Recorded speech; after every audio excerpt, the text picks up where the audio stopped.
कोकण इतिहास परिषदेचे 15वे अधिवेशन येत्या 7 फेब्रुवारी सकाळी 9 ते सायंकाळी 5:30 वाजेपर्यंत सेंट गोसालो गर्सिया महाविद्यालय वसई जिल्हा पालघर येथे संपन्न होणार आहे। या अधिवेशनाचे अध्यक्षपद मुंबई विद्यापीठाच्या इतिहास विभागातील ज्येष्ठ प्राध्यापक इतिहास संशोधक डॉक्टर नारायण भोसले भूषवणार आहेत। या परिषदेमध्ये कोकणातील आदिम ते आधुनिक कालखंडातील इतिहासावरती अनेक संशोधक विचारवंत आपले शोध निबंध सादर करणार आहेत। कोकण इतिहास परिषदेच्या वतीने दिला जाणारा मानाचा जीवन गौरव पुरस्कार यावर्षी ज्येष्ठ इतिहास संशोधक, भारतीय कला मंदिर स्थापत्य व मूर्तिशास्त्राचे थोर अभ्यासक डॉक्टर गो. बन. देगलूकर यांना प्रदान करण्यात येणार असून त्यांना सन्मानित देखील करण्यात येणार आहे।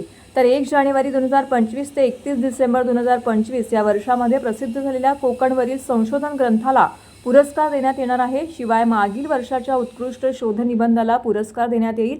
महाविद्यालयाने आयोजित केलेल्या छायाचित्र, भित्तिचित्र, किल्ले स्पर्धांना देखील बक्षिसं देण्यात येणार आहे। यावेळी सोमनाथ विभूते, प्रवीण कदम, डॉक्टर विद्या गाडगे इत्यादी मान्यवर उपस्थित होते। मी सदाशिव पांडुरंग टेटविलकर कोकण इतिहास परिषदेचा अध्यक्ष म्हणून पदावरती आहे। कोकण इतिहास परिषदेची स्थापना 2010 साली झाली। 2 ऑक्टोबर 2010ला हा परिषद स्थापनेमागचा उद्देश असा आहे की स्थानिक इतिहासाला महत्त्व देणं। आता पण आपण संपूर्ण महाराष्ट्र किंवा देशाचा आपण विचार केला आहे, संपूर्ण देशाबाहेर आपण विचार केला आहे, पण स्थानिक इतिहासावर कोणाला माहिती नसतं आणि त्यासाठी आम्ही हे केलं आहे। कारण जेव्हा बातमी येते तेव्हा अरे हे तर माझ्या घराजवळ आहे, ते हे जे लोकांचं कुतूहल होतं ते क्षमण्यासाठी आणि विद्यार्थ्यांना प्रोत्साहन देण्यासाठी आम्ही स्थानिक इतिहासावर भर दिला। आणि परिषदा ज्या आहेत आमच्या कोकण इतिहास परिषदा त्या आम्ही जिल्हावाईज घेतलेल्या आहेत, त्या भागातल्या। आणि मग त्यामध्ये आम्ही शाखा पण स्थापन केलेल्या आहेत। तुमच्या कल्याणला आहे, ठाण्याशिवाय रायगड जिल्ह्यात आहे, रत्नागिरीला आहे, सिंधुदुर्गात आहे, गोव्याला आहे, अशा आमच्या शाखा कार्यरत आहेत आणि तिथे परिषदेचं कार्य अगदी जोमात चालू आहे। नमस्कार, मी डॉक्टर विद्या प्रभू, कोकण इतिहास परिषदेची सचिव। मला सांगायला अतिशय आनंद होत आहे की 15वे एकदिवसीय राष्ट्रीय अधिवेशन यावर्षी वसईच्या सेंट गॉन्सालो गार्शिया महाविद्यालयामध्ये संपन्न होत आहे। उत्तर कोकणात प्रथमच कोकण इतिहास परिषदेचे अधिवेशन जे आहे ते या महाविद्यालयामध्ये होत आहे।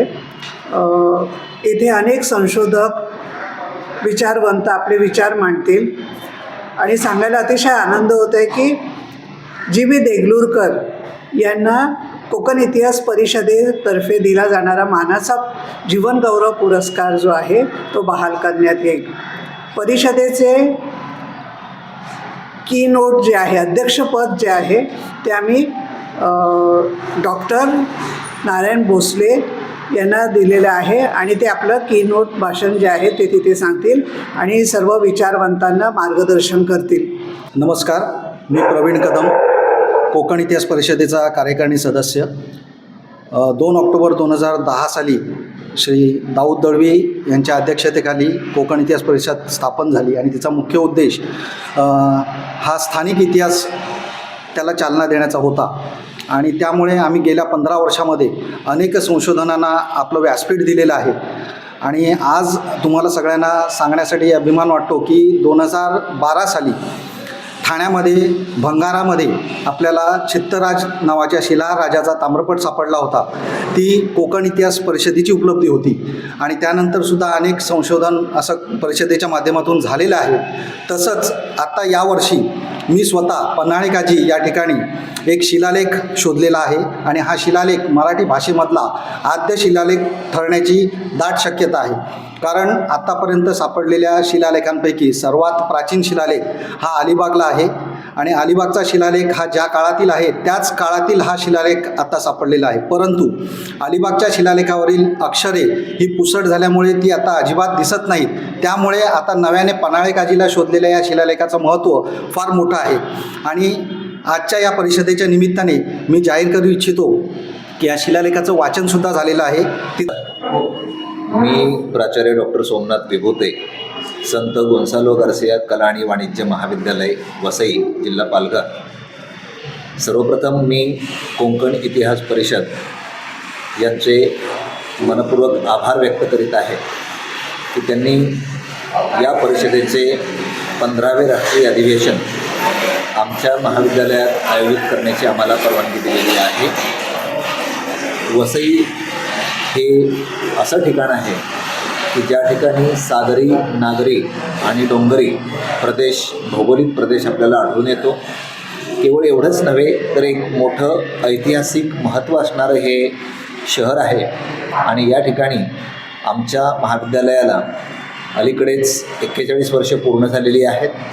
या महाविद्यालयामध्ये आम्ही हे अधिवेशन घेण्यासाठी उत्सुक आहोत. कोकण इतिहास परिषदेच्या माध्यमातून कोकण इतिहास पत्रिका दरवर्षी अधिवेशनाच्या दिवशी प्रसिद्ध होत असते. याही वर्षी 7 फेब्रुवारीला अधिवेशनाच्या दिवशी इतिहास पत्रिका प्रसिद्ध होणार आहे. ही इतिहास पत्रिका जास्तीत जास्त संशोधनपर व्हावी असा कोकण इतिहास परिषदेचा नेहमीच प्रयत्न असतो आणि त्या दृष्टीने ही इतिहास पत्रिका संशोधनपर लेखांनी दरवर्षी आम्ही साजरी करत असतो किंवा त्या ठिकाणी ते लेख देत असतो. आपण सर्वांनी अशा पद्धतीचे लेख देऊन इतिहास पत्रिकेला सहकार्य करावं अशी इतिहास पत्रिकेची संपादिका म्हणून मी प्राध्यापिका भारती जोशी आपल्या सर्वांना विनंती करत आहे.